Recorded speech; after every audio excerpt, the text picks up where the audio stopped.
Hey everybody, Chad here. Another episode of Law of Attraction Secrets. In this episode, we're going to talk about our power is not selfish.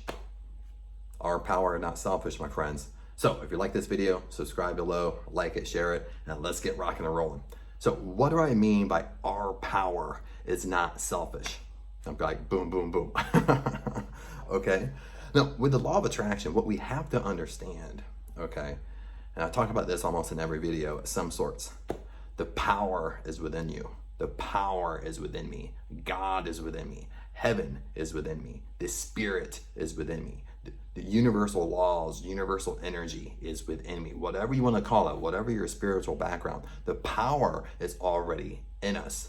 The issue is we don't know how powerful we really are.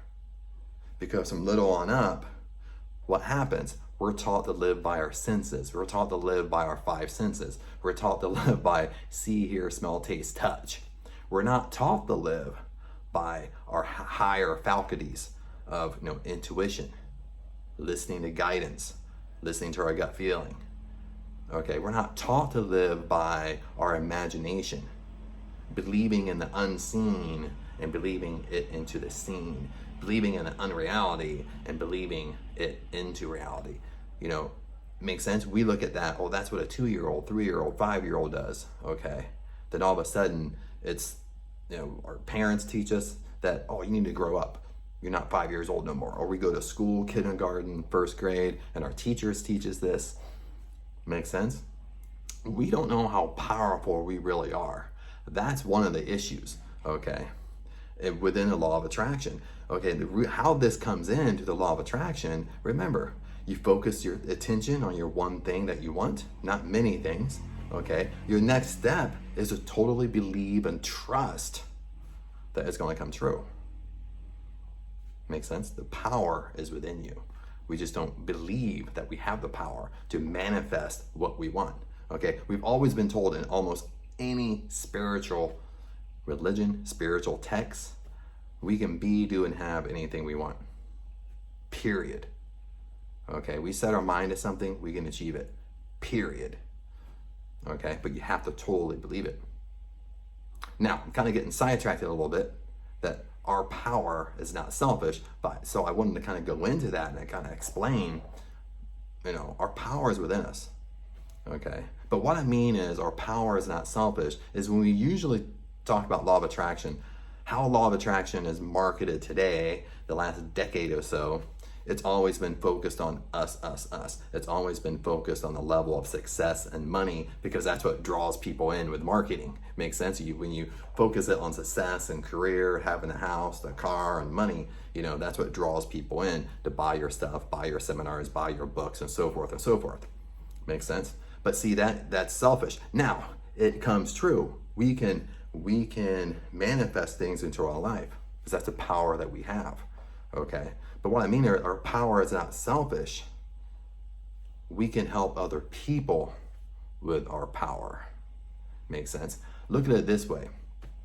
I'm not going to go into a religion talk or anything. Let's take the Bible, for example. Everybody knows the Bible, knows the story of Jesus at some sorts. You know what I mean?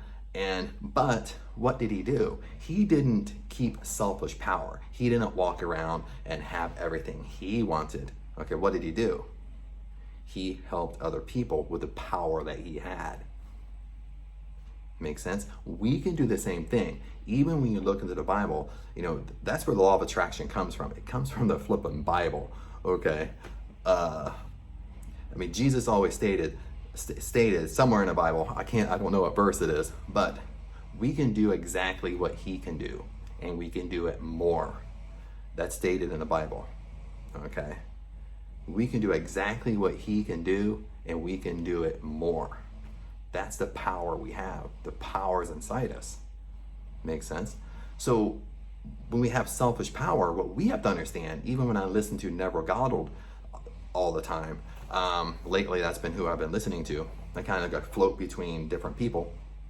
But he even states our power is for other people. It's not just for us. Okay, we can bless other people's lives in the same techniques that we do. The same techniques that I talk about in all my videos that's basically applied to us, and our wants and our intentions can be applied to other people. Okay, let me give you an example. Okay, let's say, for example, you go into town, you go into the city, depending upon where you live. If there's homeless people, you see a homeless person laying on the sidewalk, okay, sleeping.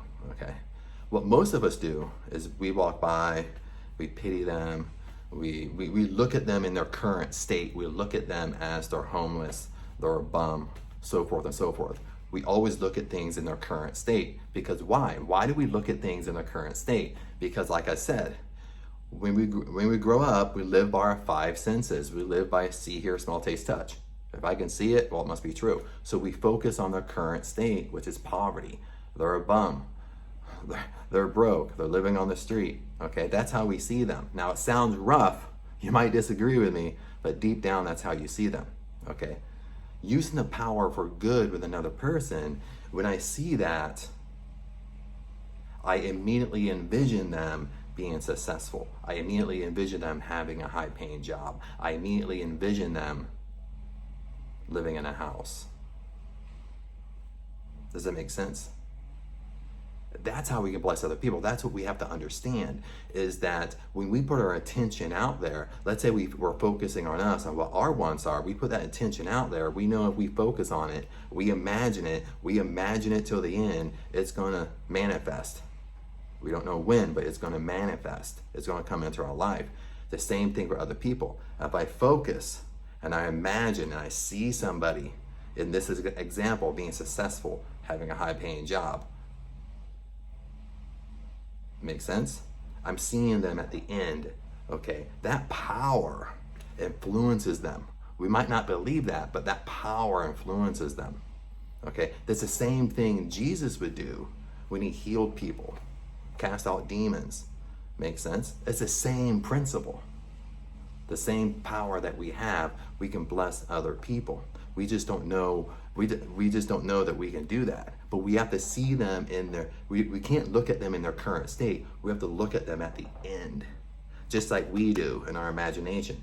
We pretend we already have what we want in our imagination. We see ourselves at the end.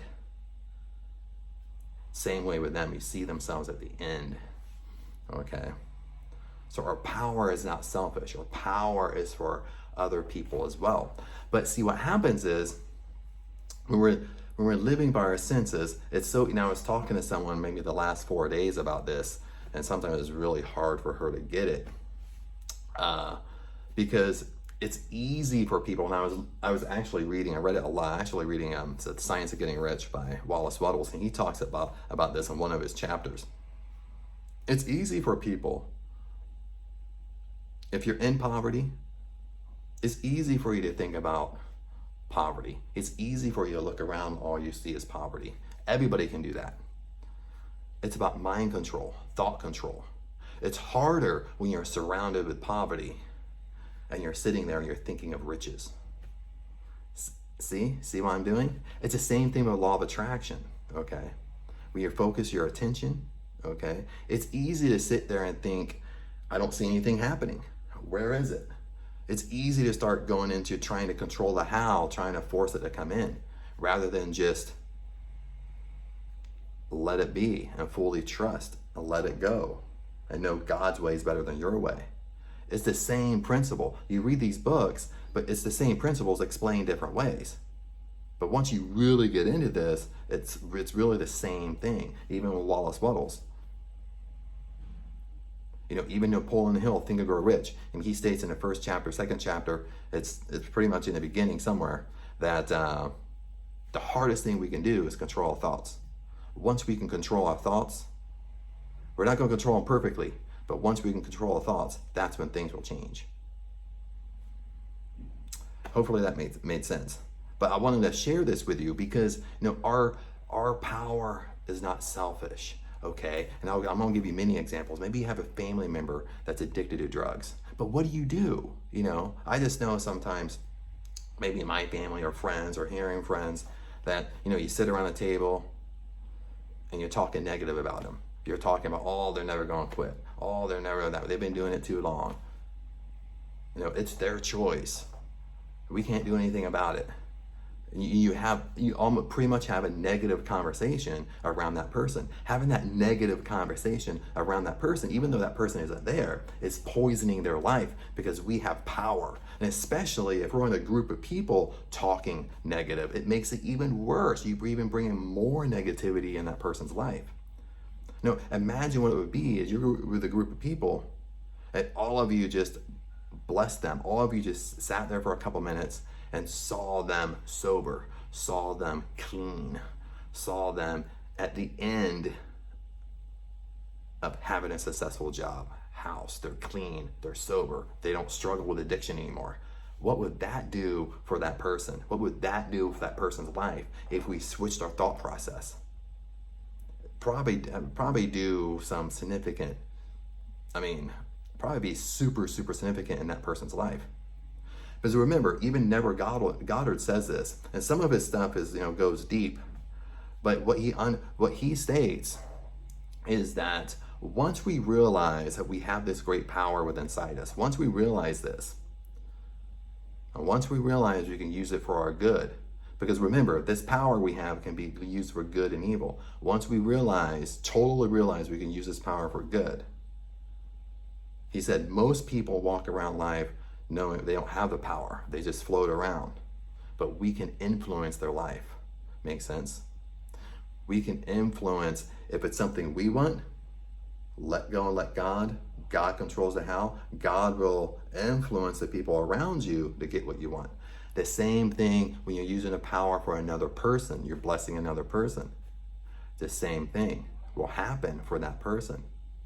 You'll have more influence over that person because you're more aware of your power and they're not aware of it.